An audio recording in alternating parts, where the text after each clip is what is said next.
You asking if she's okay? Well, no, they had the fire department there, they had the ambulance there. All right, let's go call to order the meeting of Templeton Community Services District Board of Directors. Roll call, please. Directors Fardanish, Here. Ardini, Here.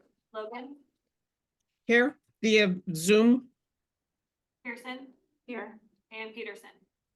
Here, And can I just for the record indicate that Director Logan's participation remotely is compliant with AB 2449, that's that revised law that took effect about a year ago. When somebody has there's a couple of conditions, but if you have an illness that's contagious, you can participate remotely. Thank you for explaining that. All right, please stand for pledge of allegiance. I pledge allegiance to the flag of the United States of America and to the republic for which it stands, one nation, under God, indivisible, with liberty and justice for all. Order of business. Do any board members want to change the order of business? No, everyone? Sorry. Good. All right, public comment. Members of the public may address the board on any items of interest within the subject matter jurisdiction of the board, but not on the agenda today. In compliance with the Brown Act, the board cannot discuss or act on items not on the agenda.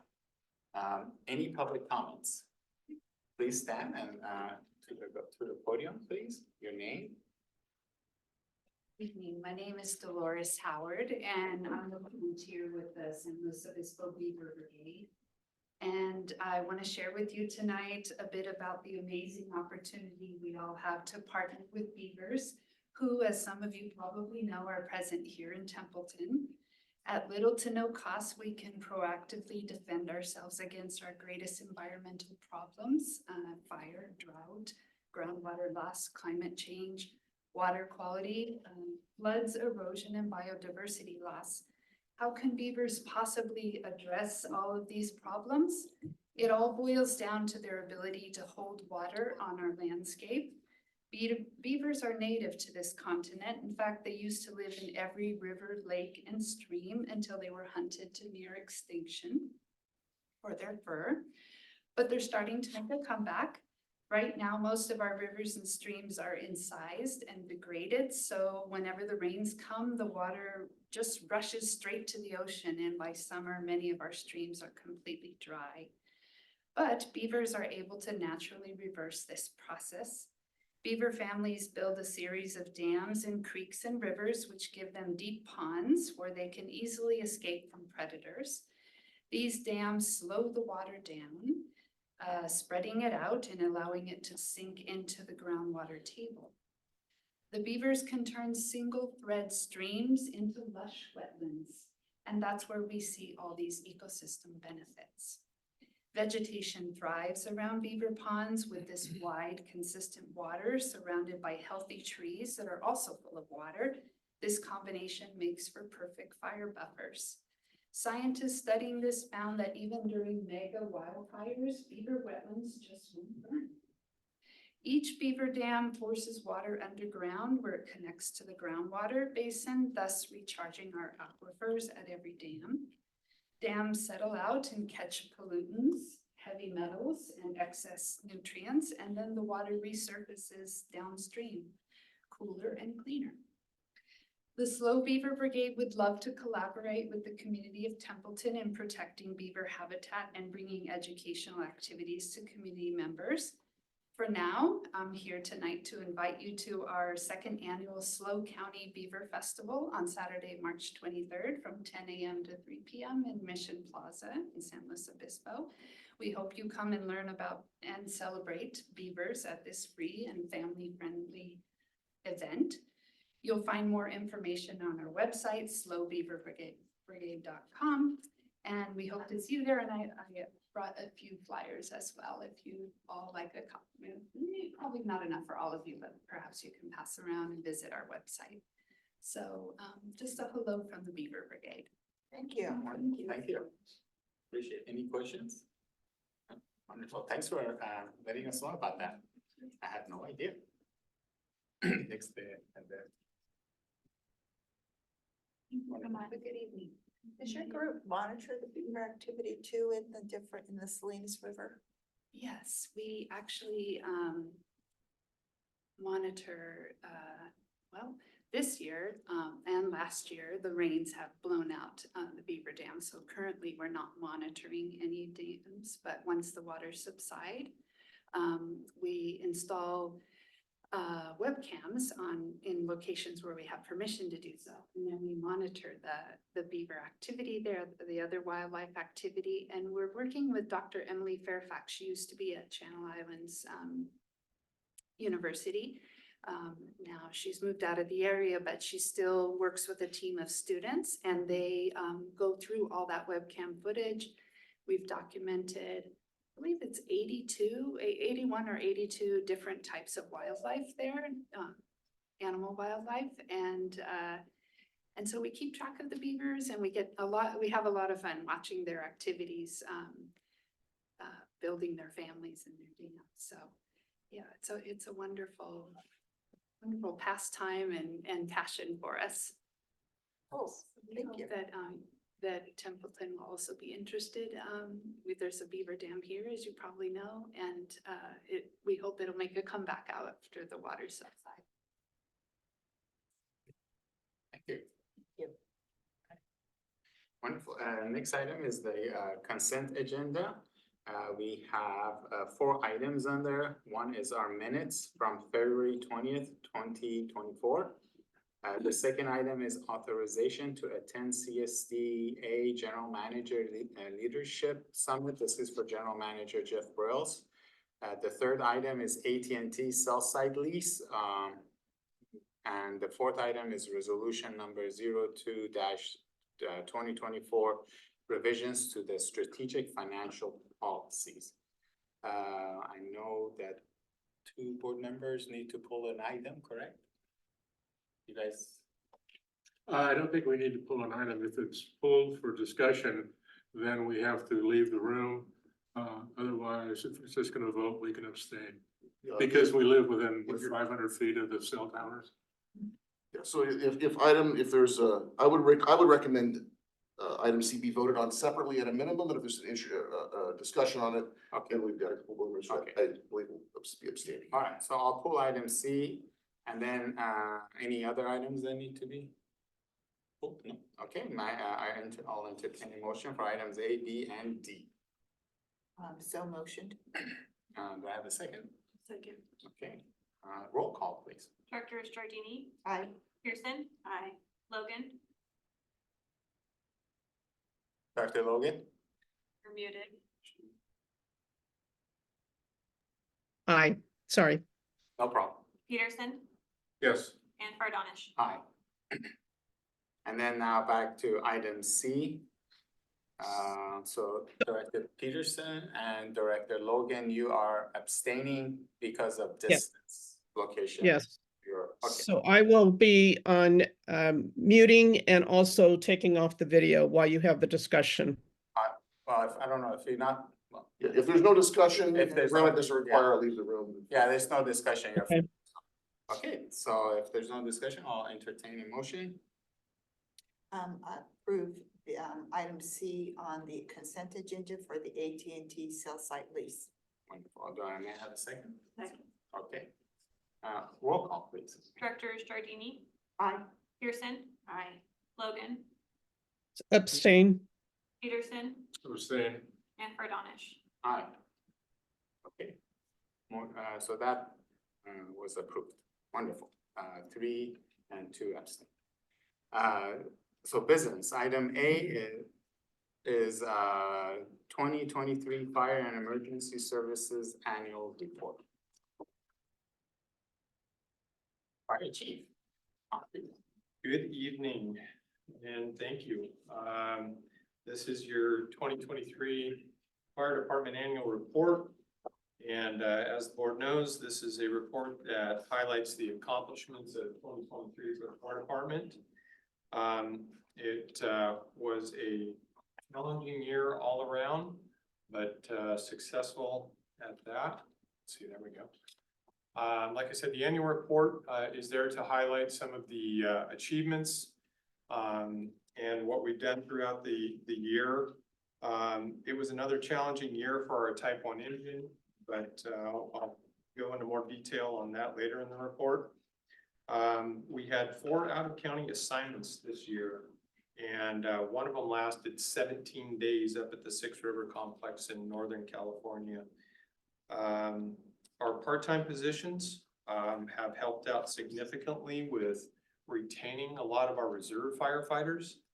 And we still are losing some of them, but it's stuff that we understand because it's for full-time jobs, permanent jobs, those types of things, which is kind of what it's really intended for, to give them the experience that they need to be able to then go on to a full-time position.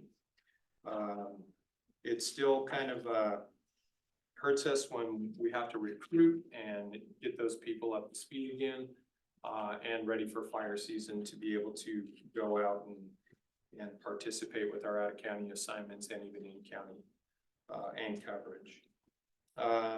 This last year, we promoted engineer Rob Baker to captain Rob Baker. We initiated our Safer Grant positions, and now they've been a year on. And we have roughly about $92,000 in grants that we accumulated during kind of the 22 and beginning of 23 season. So pretty successful grant year for us.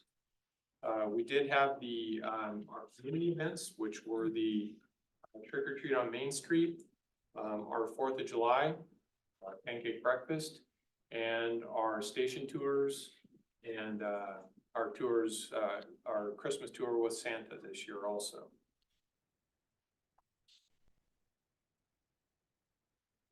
It was, like I said, an interesting year with regards to the type of incidents we had last year. Obviously, January 6th with our big storm event that took place. We didn't have a lot of local significant impacts, but it was a challenging day, and we did see flooding. We did see some landslides, those types of things. Throughout the year, we had an arson issue at the high school, which we resolved. We had a victim rescued from an apartment building from a fire, and we noticed some of our or honored some of our personnel for that rescue. We had a large commercial fire at La Cruz. That was significant. Many vehicle accidents, vehicle fires throughout the year. And we did have at the end of the year a burn victim that was using an RV as a residence that was life flighted to the Fresno Burn Center. Our call breakdown through 2023 looks like this, and we can see kind of an increasing trend like we talked about. I'll just let you kind of see the numbers there, but from 21, we had about 858 calls, 22, 934, and then in 23, 986. The consistency kind of across the board on the breakdown of call type, you can say or you can see is fairly consistent. We did have an increase, a fairly substantial increase in service calls and good intent calls. And like I say, our emergency medical aids were up a little or down a little bit, excuse me, but our fires were up actually fairly significantly this year. The percent and on call volume is listed here. We had 61% medical aids in 2022. In 2023, that dropped to 59%. The biggest drop we had, ironically, which it seemed like throughout the year we had more vehicle accidents, but it was dropped by about in half.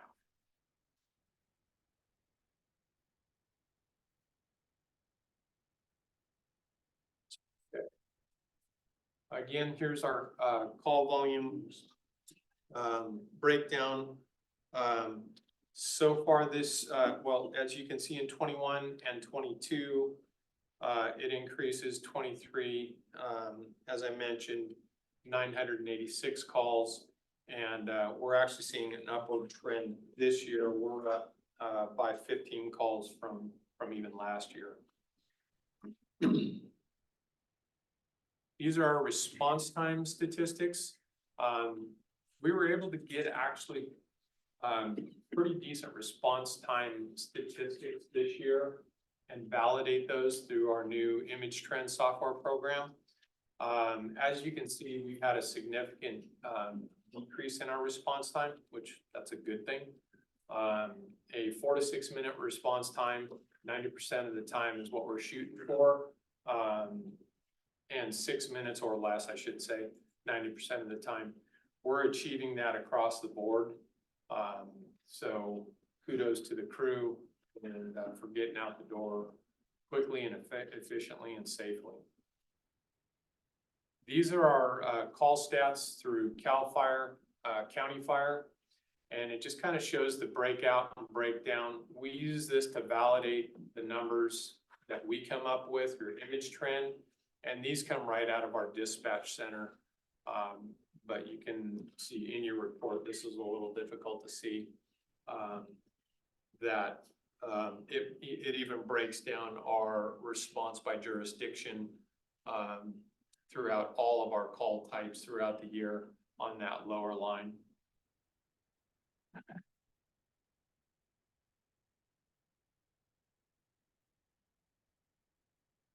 These are our training numbers throughout the year. But let me back up. I'm sorry, really quick. One thing I wanted to point out here, and just so I can, answer a question before it's asked. This says total incidents 984. We're 984, 986 right in there. Now total responses, it says 1,101. I don't want you to confuse that with how many incidents we had. That number is actually, if we've had 2 engines go out or myself go out, those are all counted.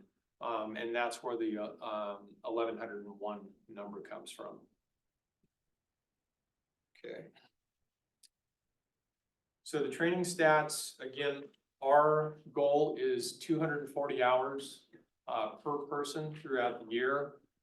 As you can see from 2019, those numbers are increasing every year, and we're almost hitting that goal in 2023. I hope we get there in 2024. I think by the actual block training that we're doing throughout the year, it's increasing those training numbers and hours and allowing more people more exposure to a variety of different training methods. As you can see on the percentages, 26% of our training is on structure fires, 13% on EMS, and then just the remainder technical rescue, our technical services, 16%. We do leadership, which essentially what that means is that's command and control. So I work with the captains on ICS. They work with the engineers and the firefighters on ICS, being incident command system, how to run a fire and or any type of significant incident.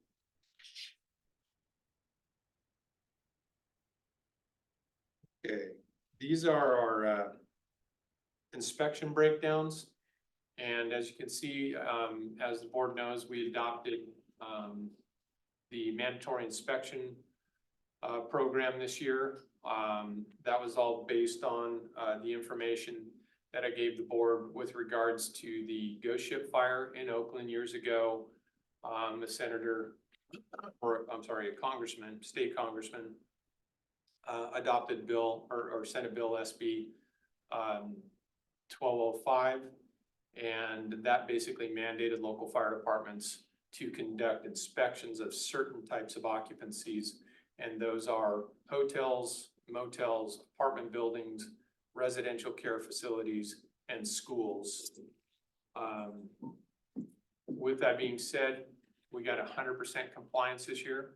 Got all of those inspected, and we're on track to catch up again early this year.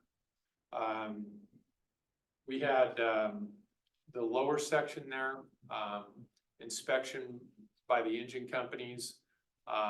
Shows how many we did throughout the year with regards to, these include, rough and final inspections on new houses, new commercial, those types of things for alarms, sprinklers, et cetera. 19 rough and final inspection and alarm inspections, 24 weed abatement,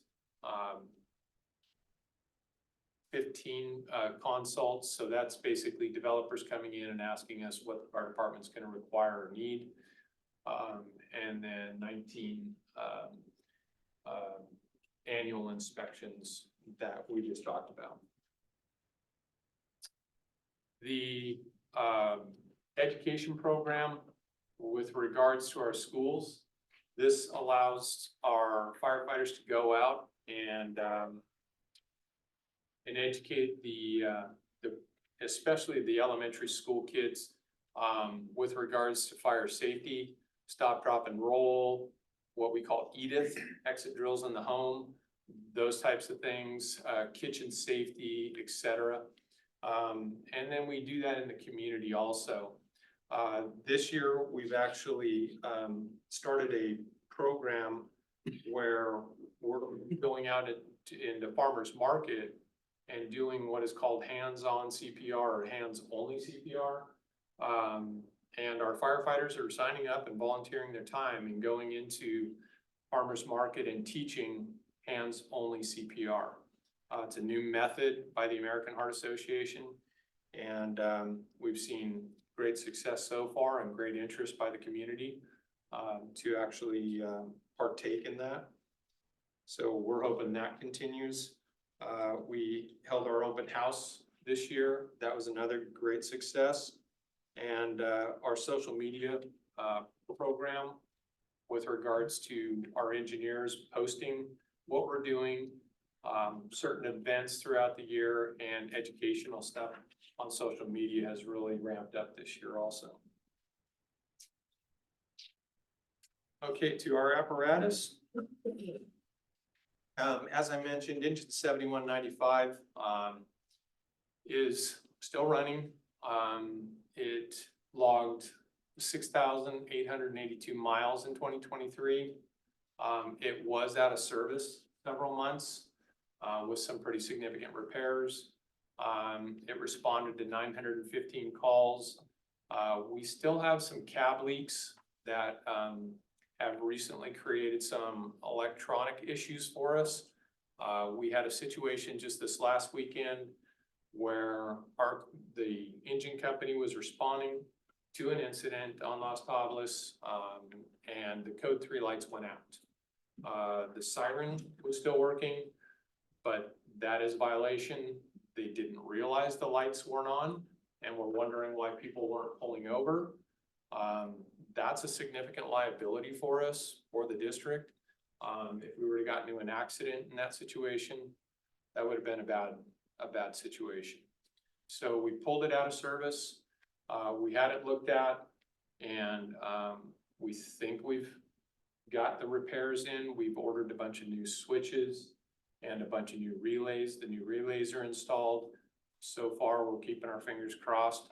And when we replace the new switches, we'll see if that fixes the rest of the issues. In 2021, we spent $15,000 on 7195. In 2022, we spent $70,000. And this year, last year, 2023, we spent $25,500 in repairs. Total of about $110,000. 7160, our Type 3 Wild engine. It's running fine, doing great. 61,662 miles logged, and the majority of that was going up to Northern California and back, and some of the long out of county assignments that it went on. It, on the other hand, is actually making us some money because the state pays us for the use of that engine. In 2022, it generated $28,000 roughly. 2023, 48 or 45,000. And so far this year, because of our little pre-positioned strike team for the flooding that we were anticipating, brought in $4,100 for a total of about $78,000 over the last 3 years. Our utility, excuse me, our utility, still operating. We don't typically pull anything with it because it's got some transmission issues, but it's working well for hauling hose back to the station from a fire, those types of things, and works well to get supplies down to the drill ground, those types of things. The command vehicle, no issues, working well, about 16,000 miles on it this year. And then this is the last year I'll post these, but I just wanted the board to remember that we sold 7145 and 7155, and we got 35,000 for 7155, and 45,000 for 7145. 80,000 that went back into asset replacement for both of those pieces of equipment. This is our current full-time staff and their shift assignments. And then we also have 7 reserve firefighters. I'm sorry, 6 reserve part-time firefighters that work 2 on each one of the shifts, and then 7 reserve firefighters that fill any of the vacant shifts. With that said, that concludes the report. I'm available for any questions. Thank you. Any questions from the board? Just on the training, we've always had this problem where we train the personnel. Oh, I'm sorry, am I talking too quietly? Director Logan tells me that all the time. We've always had a problem with when we go ahead and we train personnel, we get them up to training and then they leave. Is there any way that you can write a contract where if we train them, they have to remain with us for a year or 6 months? I mean, lots of companies do that, and so why don't we? Well, that's a good question. I don't know that we would get anybody that would actually sign something like that. The premise for reserve and even volunteer firefighters is that it's a stepping stone to get a full-time position. And if we locked them in somehow for, let's say, 2 years where they couldn't even go out and apply for positions, I think we would limit our pool of candidates that would even consider us. It doesn't have to be 2 years, though. It could be just a year. or Well, something. we do keep most of our people for a year. Oh, you do? Oh, yeah. It just seems like there's constant turnover. So, Well, like I say, with this new program where we've got the part-time firefighters that are actually on shifts, yeah, we're seeing a much better longevity with keeping them. We're losing 3 over the next couple months, but it's because they got full-time positions. So we are doing a hiring right now, and we're gonna bring those on board. What it does allow us to do by having these part-time positions that are permanently or regularly scheduled, I should say, is they know when they're working, and it allows us to reduce the pool of candidates that we have to have. Before, I mean, we just hired in bulk and hoped that people filled spots. right. Now they're assigned to spots, and so they know their work days, they know when they have to show up. Typically a part-time, for the board's refreshment is 2 days on, 10 days off. So that gives them a lot of time in between their shifts to be able to work a second job, you know, or do something else that can, you know, keep them financially in the area while they're looking for a full-time position. But yeah, I mean, I wish we had that ability. I just don't know. Like I say, we're keeping most of it for a year. I just don't know that anybody would even consider signing a contract for more than what they're already staying. Okay, interesting. Just a question. Any other questions? Director Logan, do you have a question? Yeah, actually, I have a question and it was right Similar? along, yeah, same thing, because I was just reading the message from the chief, which says the reserve program is still a constant challenge for our career staff, and we spend a lot of time, money, and energy bringing reserves up to speed on our training standards. And I see that your goal is to have 240 hours of training. So I guess my question is that, is this something that's applies to all fire departments, or is this just special for us? I mean, is there any other models we could look at? It's a concern that we have, our staff, our career staff are spending so much time on, for training of the people that are coming in. So is there any other possibilities? Yeah, I really wish that it had well, I don't want to date myself, but I wish we had the enthusiasm that we used to have to volunteer. Back in the 90s when I first started with the department, and even the early 2000s, you could get community members to come in, become a part of the department. The problem that we saw was the state of California wound up ramping up minimum training standards and minimum requirements to a level where people who had full-time jobs just couldn't go out and achieve this training. It took them away from home for a week. It took them away from their jobs for a week. And so a lot of these volunteer departments, they're just going by the wayside. I'll just share with you right now, Santa Margarita has 5 people on their department. San Miguel has about 6 or 7 people, and they just got some people that are kind of longevity firefighters coming up. Fathers were firefighters, and so they're following the tradition. But they're even looking at losing those kids to full-time positions. Now they run about a third of the calls that we run. They run about 300 and something calls. We run almost 1,000 calls. And I think that's the other aspect with a volunteer department is when you start hitting that 1,000 call mark, getting volunteers to come back from a workplace or respond in on their days off becomes more problematic when those numbers start increasing. So, yeah, I mean, I would love to say it'd be easy to eliminate some of those training standards, but as things get more dangerous, it almost becomes a necessity.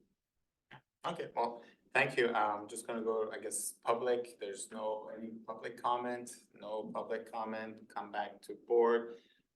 Comments? No? Thank you. Okay, well, thank you. I appreciate, it's great that the response time has gone down significantly. That's really nice. So that saves lives. So really appreciate it. And I guess I'll entertain a motion to accept the report. I'll move, we accept the report. Okay, do I have a second? Yes, receive and file the report. Yes. You second? Okay, roll call please. Directors Peterson, Yes. Giardini, Yes. Logan, Aye. Pearson, Aye. and Bardonish. Aye. 5-0 passes. Great. Thank you. So the next item is the utility connection requirement for ADUs. So, manager? Yes, thank you much.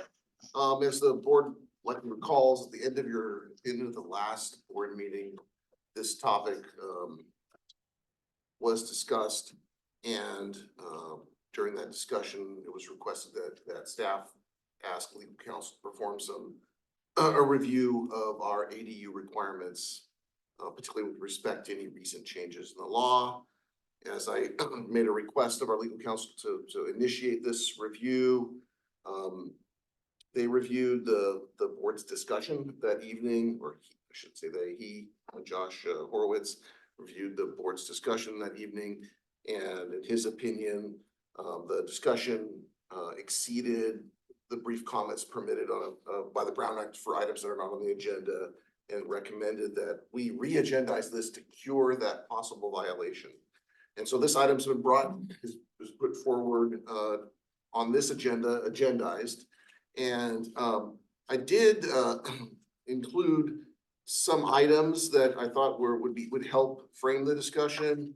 There were some references to, some sections of the government code, so I've attached, the current government code. I attached a couple of bills that might have been referenced that passed in 2022 that have affected ADUs. I attached the pertinent sections of the district's adopted code. And then, I attached the district's policy on utility requirements for ADUs, which is this memo that Tina Meyer authored. It's dated January 2023, because that's the most recent update that we had. I'll freely admit to you that it's a little out of date with regard to the fees, because our fees increased January 1st, 2024, and this hasn't yet been updated. But we've maintained a policy memo similar to this for several years on the district's website. And so there's some background information for you. I'm happy to try to answer any questions that you have. I think the objective of tonight's item is to determine if there is a request of our legal counsel to do a review, and if so, to what extent, what level of detail, et cetera. Great, thank you. Just before we go on, I just wanna again, as John Manager said, a reminder, if we wanna bring an item to the board that's not on the agenda, just please keep the comments brief, and there should be no discussion. So basically a second person cannot comment on that. So just please keep that in mind, going forward. I would appreciate it.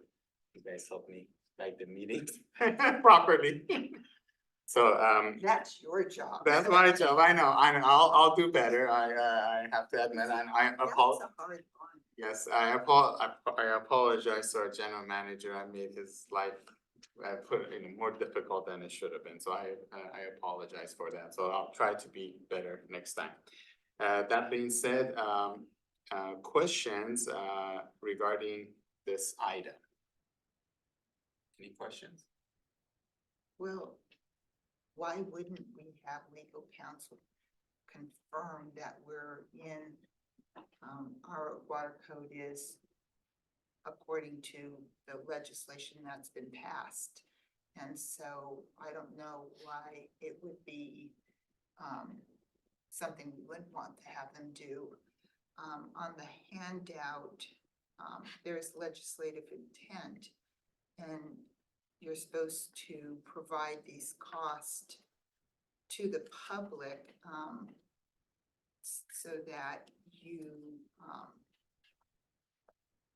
it says in here on the face of the ordinance here,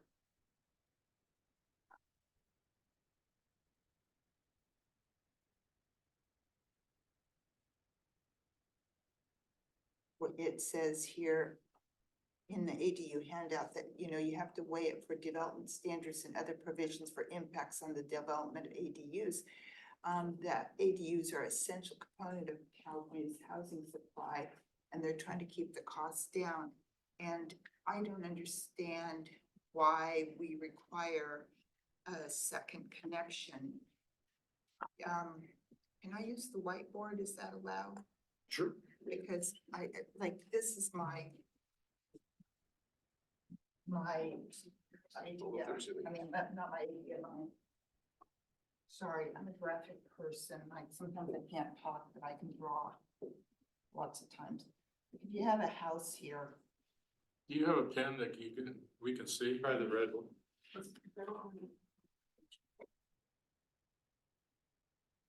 Aha. It's better. Thank you. Hey, this is a piece of property. The neighborhood. You have a street going through here. This is the street. There's the other side of the street, all the properties. So for those of us on Zoom, we're not able to see what Director Giardini is using on the whiteboard. Well, that's a problem. I could. I don't know if you Where can the move the podium is, whiteboard it'll where show the camera, podium the is. knee, and then we can try that. Put it in the middle. It's gonna be a little, push this way, Okay, sorry. That's better. okay, and now is going to get a darker pen.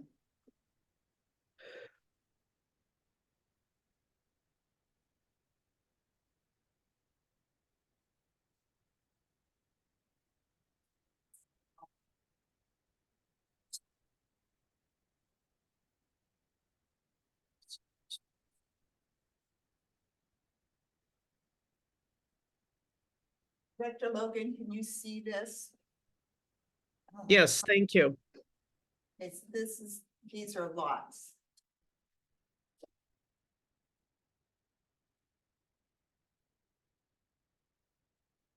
So in your street, where typically ADUs take place, you have sewer lines running here,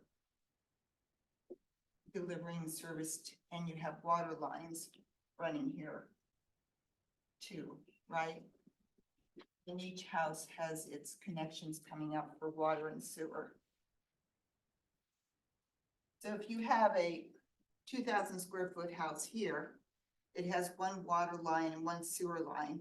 Usually your sewer lines, 4 inches? I think that sounds right. Water, the sewer line, 4 inches, About 4 inches. Oh, like a lateral, Yeah. sewer lateral? Yeah, 3 or 4 inches, 3 or 4 inches. Water lines, 3/4 to 1 inch. 1 inch. 1 inch, okay. And let's say this house is 2,000 square feet. And then Tom Peterson comes in, and he builds, just had to pick on you because you have the Taj Mahal, a 10,000 square foot home.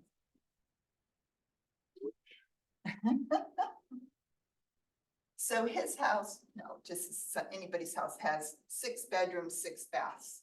This one has 3 bedrooms, 2 baths. They still both require the same lateral for water and sewer, same size. The number of bedrooms, the number of bathrooms doesn't matter. So then if you take a 2,000 square foot house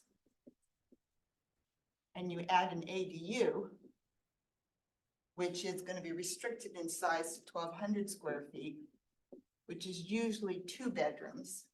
You're adding it to a 3-bedroom house, you're still not exceeding this. And there's no reason why I can see why we require a whole separate connection for these lines when they could connect into these lines here.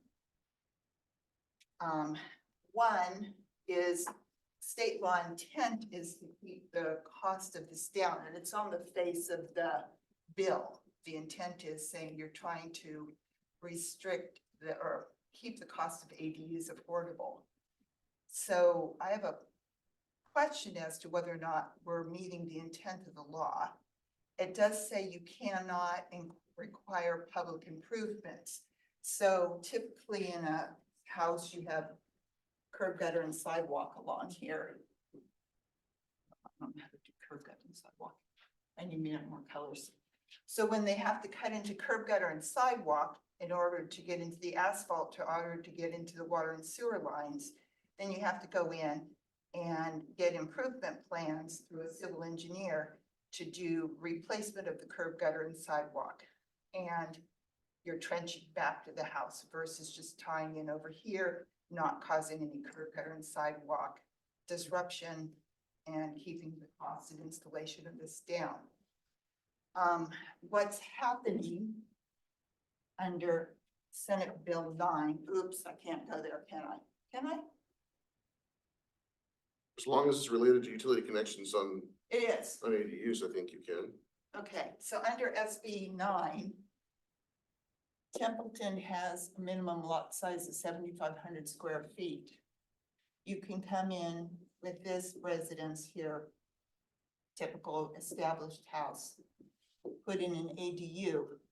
And if you do this, you can automatically get a split under SB 9, and these can each be 3,250 square feet. Yeah, And that's required because you do have to have separate connections. But this is different. This is an ADU. This would be its own residential unit on its own lot. just wanna, for If you got clarification, a meter. for clarification, when we issue a will serve letter for an ADU, so on that latest lot you drew, Mhm. if that was gonna be a proposed ADU, our will serve letter states that this, because the ADU fees impact, the connection fees are much lower, about 20%. They're not equivalent to a new housing unit.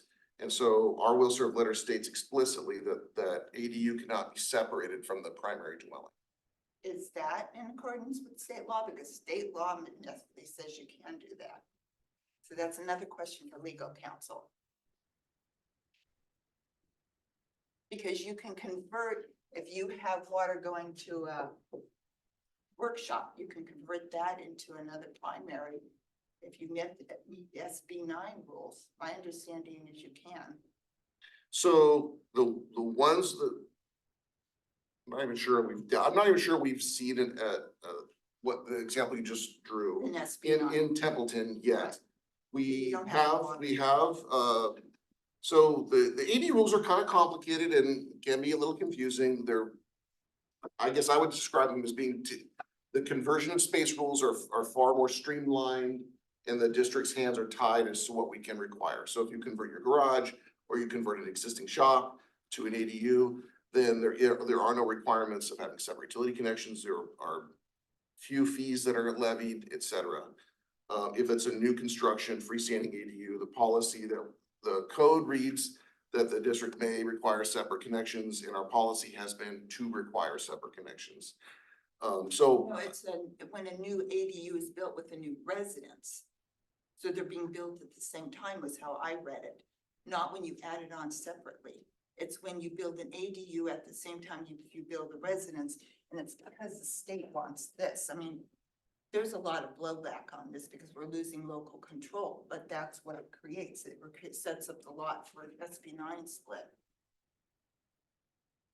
So anyway, as you can see, he's confused, I'm confused. I think legal counsel needs to look at this. And I have a question too, the memo that that was referenced at January 17th, 2023. It doesn't look like it incorporated any of those new, the AB 2020-2221 and this SB9. There's some new legislation that wasn't taken in consideration at the time that this memorandum was written based on the subject line that Well, yeah, the subject line doesn't reference those latest bills. You're correct, that policy memo doesn't, there's been a lot more than just a couple of bills that have affected AD. ADUs didn't exist in the whole scheme of things like 9 years ago, right? They really didn't. And then they came about, I believe in 2017, and there's been a number of changes, or there's been bills that affect them just about every year since. What I provided for you in the packet is a reference to the government code section.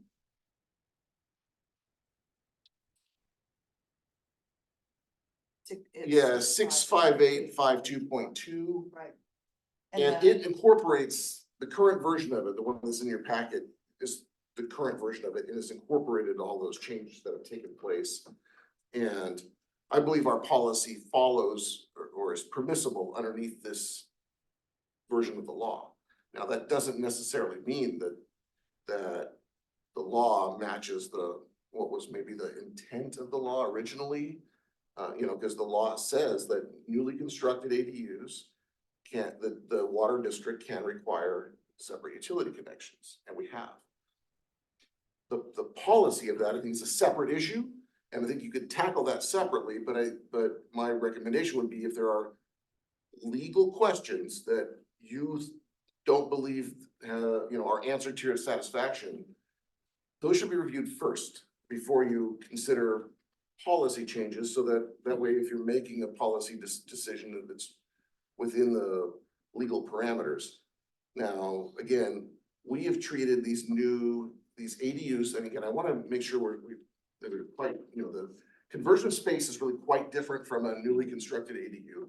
conversion of spacers, the law has basically taken all we don't have a lot of things we can impose on that. So if you come in and you want to convert your garage to an ADU, we're gonna issue a will serve letter, provided you're on district services, and you'll go to the county, and you're pretty limited to what you can do with that. I mean, you can only add 150 square feet, and it could only be for ingress and egress. You know, you can't add a second floor to that or something like that, that's more than 150 square feet, and still get away with those sort of more streamlined or reduced provisions. But if it's a newly constructed ADU, detached, newly constructed, the district has been requiring separate utility connections for water and sewer to the district's main lines. And then it's, we've collected a connection fee for both water and sewer. And typically a fire and a Parks Rec fee, depending on the size of that newly constructed ADU, over 700 square feet. And then we've set up that ADU on a new utility account, just like it's its own residential, its own residence. So what is the purpose? So my question is, the intent of the law, and it says here many times through the handout, which is easier to read, is to provide housing that is, you know, because we have such a housing crisis here and lower cost. Why do we require, what is the purpose behind us requiring those utility to be separate when they could be together? I mean, we're just adding to the cost of an ADU for no benefit to us and no benefit to the public. It seems like it appears on the face that it's a cost increase to deter ADUs, is how I see it. And I think that's how the public sees it too, because there's not a physical necessity or civil engineering necessity to that. You're saying that, okay, we're setting it up on a different water meters. When you have a 7,500 square foot lot, which is where most of your ADUs are gonna go, because when you go to bigger lots, you're on septic systems, and then you've got septic expansion areas that you have to worry about. I mean, I'm on 2 acres and I could barely get an ADU on my lot. So I can't understand why we do it. And every civil engineer I've talked to says not necessary. And so I raised this when you said you were having a discussion with the people, because I thought, why does our code read this when it's not necessary? So again, I think the board can consider the policy issues, you know, and I'd like to, if you're gonna have that material discussion, I'd rather have the right people and the right background for your preparation about what are the pros and cons of that. I don't disagree that it creates more upfront costs, and the way we treat them, because they're on a separate utility account, they're paying at least $100, $105 a month for that utility service to serve that new ADU. I guess the same argument could be made about why do we require an apartment complex to have a separate water service to every new unit, and a separate sewer lateral to every unit, and we have, and we do. So do these create, does it cost more to run those service lines? It does. I mean, it costs more to sure, it does. It does cost more. Right, and to provide that we service. collect that through the impact fees. Well, it's not so I think the collection of the fee is independent of the cost to construct, right? If you eliminated the connection fee and you eliminated the obligation to provide a direct connection, sure, you'd be saving on 2 fronts. But we collected a connection fee for water and sewer for the newly constructed ADU. And we've required these to have separate connections. And I think the issue that you're raising is there's an additional cost of running that service line through the street. And it says in here, and it's vague, because it says that an ADU cannot be required to do public improvements. And so the way it's worded, I can't tell if that's like we're putting in all new curb, gutter, and sidewalk, or if it's just fixing when you have to tear it up, because anytime you run a lateral into a main line, you've got to go through curb gutter and sidewalk and, you know, or parkways or whatever, depending how the street is set up. And you need an encroachment permit from the county, you need civil engineering plans. I mean, this isn't a minor cost to the ADU. This is a pretty substantial cost. And so I'm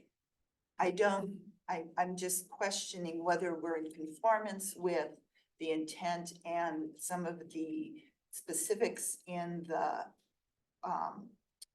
bill, and I'd like legal counsel to look at it. And then even if we are, we have the option to make that not so, because it even says in here, we can make things less restrictive. So that was my question was, Yeah, I guess we don't generally require public improvements, right? So that'd be typically a county requirement. We couldn't require somebody to extend, like, say, a public sewer line for an ADU. The lateral is owned by the property owner. It's the property's obligation to own it, to maintain the sewer lateral. The district or the public improvement is the sewer main itself.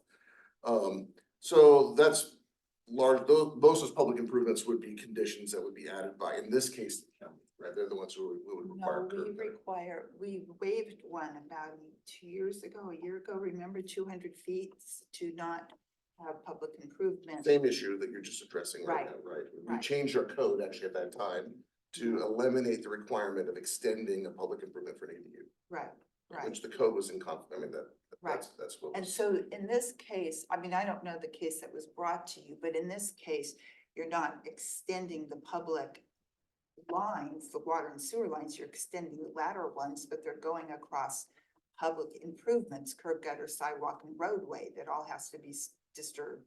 And you're right, has to run a permit, not through the building department, but also through public works for encroachment permits, and then putting that curb gutter and sidewalk back. And then do they run into ADA compliance problems like we did at Bethel Park, or no, Evers Park? Yeah, Evers Park, you know? And so I'm just questioning, like, I think we need to have legal counsel look at it, make sure we're in compliance, and then have a discussion about it. That's all. That's why I brought it forward. Any other questions? Dr. Logan, do you have questions for our general manager? No questions. I'm just, observing what I'm hearing are two separate issues. One is, are we compliant? The other is a policy question about whether or not we're being supportive enough with the intent to try to increase housing in the state of California, which is the intent behind ADUs. But I see them as two separate issues. I have no issue with our policies, and I'm comfortable that they are compliant because they have been reviewed by legal counsel as changes in the law have been made.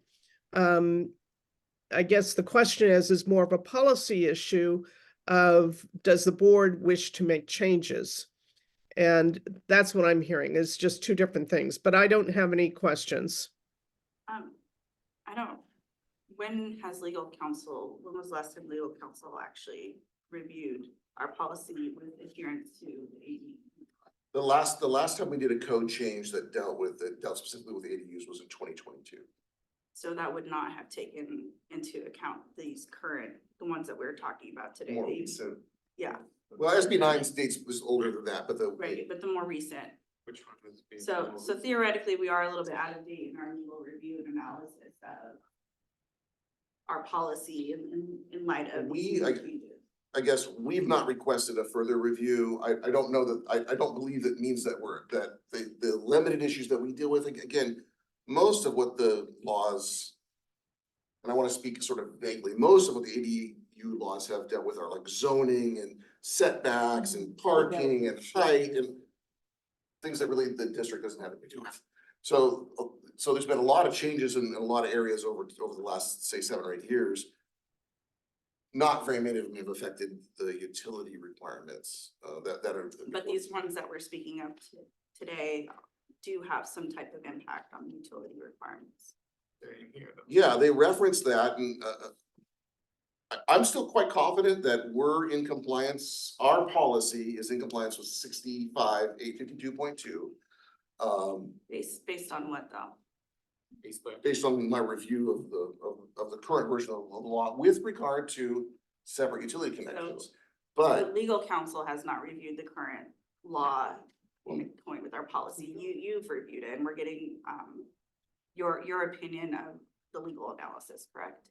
But well, I mean, I so guess there's, the way the ADU laws are moving and in the direction the state is moving, I just would feel more comfortable kind of getting that insight from our legal expertise and to ensure that, because there's new laws coming up in 2024, 2025, these laws are moving in a certain yeah, I direction. think they'll with keep ADU. changing, sure. So why not get ahead of it, get an opinion, an expert legal opinion on it, make sure we're moving in the right direction, so we're not here 4 or 5 years down the road facing, I don't know, litigation or some type of issue.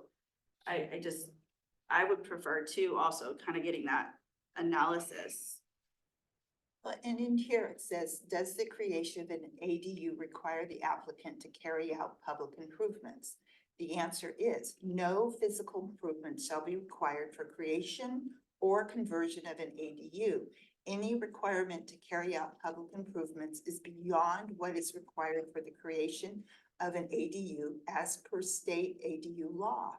And so my question is, are we violating that law when we require public improvements?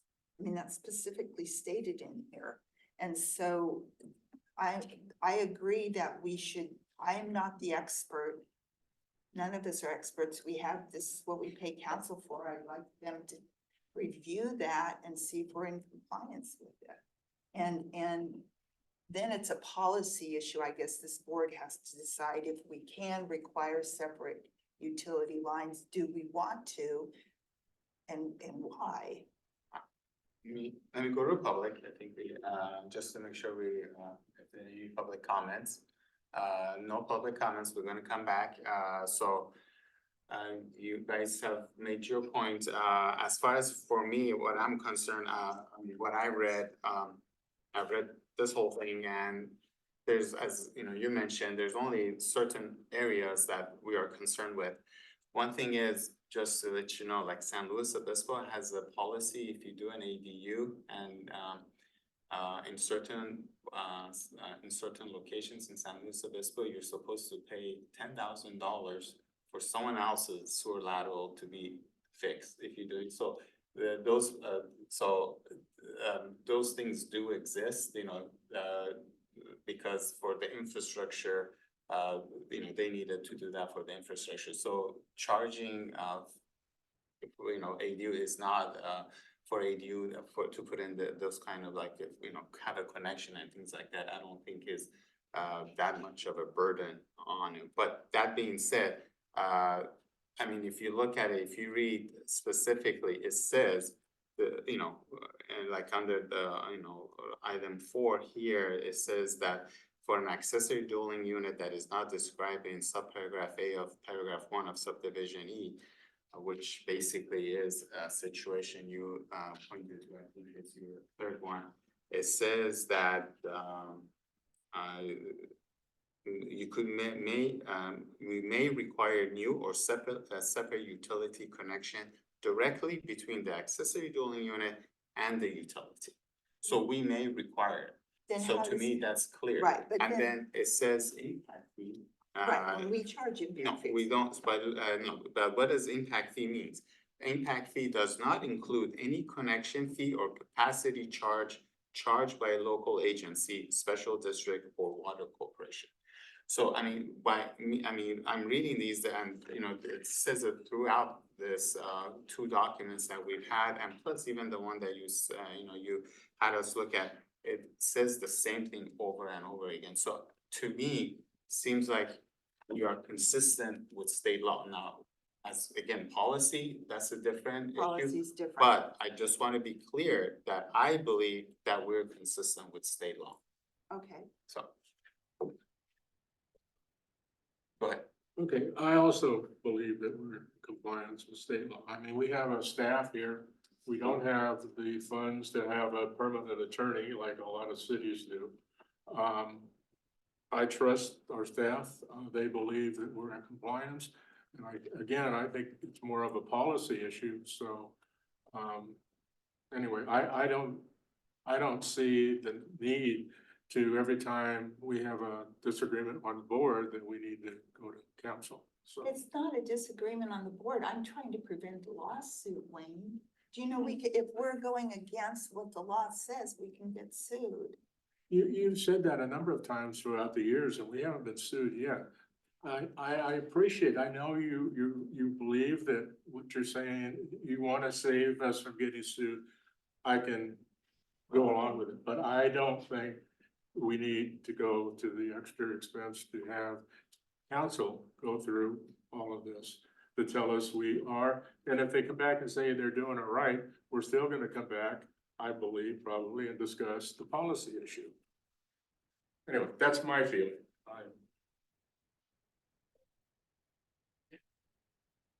Director Logan, do you have anything else you'd like to say? No, I concur. I think that if there's a belief that somewhere along the lines we're not compliant in our policy, I'd like to hear what that is. I'm confident that we've had legal review our ADU policies in the past. We have a number of other ordinance. If we're going to take the opinion that legislative changes occur that require us every time to have all our policies reviewed in depth, I don't think it's a wise or good use of our legal team or even incurring the cost. But I've yet to hear where we may be out of compliance and referencing the actual legislation and where we're not compliant. So I'm kind of feeling like I'm comfortable with our ADU policy. It's more of, do we want to change the policy? That's a different issue. Go ahead. I just have to say, I'm not comfortable with all of us interpreting law without the proper expertise and the licensing in the background. Whether you guys want to acknowledge it or not, that is an issue. You know, certain members are recognized by the state to interpret law. I don't think anybody here is qualified. I myself, who's licensed as an attorney, would not even say that I'm qualified to be interpreting law. I think that's my issue here. Regardless of the policy and the policy change discussion, I think that got a little diluted in our conversation today. But I think there's been incorrect statements that legal counsel has reviewed our policies. That's not accurate. Our general manager has reviewed them and has identified, along with our civic engineer back in 2022, that we were in compliance. So it's been a while since legal counsel has been. Right, so that's a year and a But half.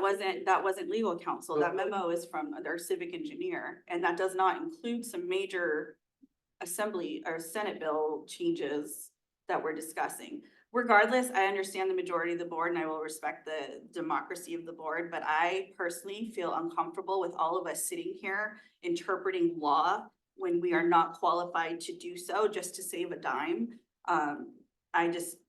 That blows my mind, and you know, it's outdated what we're relying on. The information that we're relying on is outdated. So whether staff wants to go through and review it or legal counsel, I would prefer legal counsel, but for all of us to sit here and say that we are in compliance because I feel so, based on what? Based on what support, what background, like what knowledge? You know, that's my reasoning for wanting legal counsel to look into this. It's not any type of personal anything. You know, once we get that advice, then let's talk about the policy. But for all of us to sit here and say, I feel this law is this, that's just misleading and inaccurate. So. Right, I feel like the law is one thing, the policy is another, and I feel like we need somebody to review the law. And that is not any of us here, it's not me. I but I deal with this in my work, so I am familiar with it. But I am not the legal expert on it at all. What our board does as a policy, I question that, but I may be a singular vote on that, but it's the law that I'm concerned about. Alright, then, should we do a motion? You think that would be best? Or you just wanna do it? Yeah, if there is a motion, I would just wanna make sure it's, specific as possible. If the motion is to have, some area of the code reviewed, then I mean, the discussion last time there was a very specific request to review all of anything related to ADUs. If there was a motion, just to be as specific as possible so that I can pass that along to, if in fact it passes to our legal counsel to review the pertinent sections or whatever we're looking for, so that we have that answer coming back. Okay, alright, I guess I'll entertain a motion. There is a motion, To, whatever, as far as they do, whatever you guys like, whatever. you- I'll make a motion to have council review, the memorandum from January 17th, 2023. And in correspondence with the current recent changes of ADA 2020 or 2221, and make sure that we are still in compliance. And 22221.150. With that amendment. Do I have a second? I second. Roll call, please. Directors Pearson, Aye. Giardini, Aye. Logan, No, Peterson, No. and Bardonish.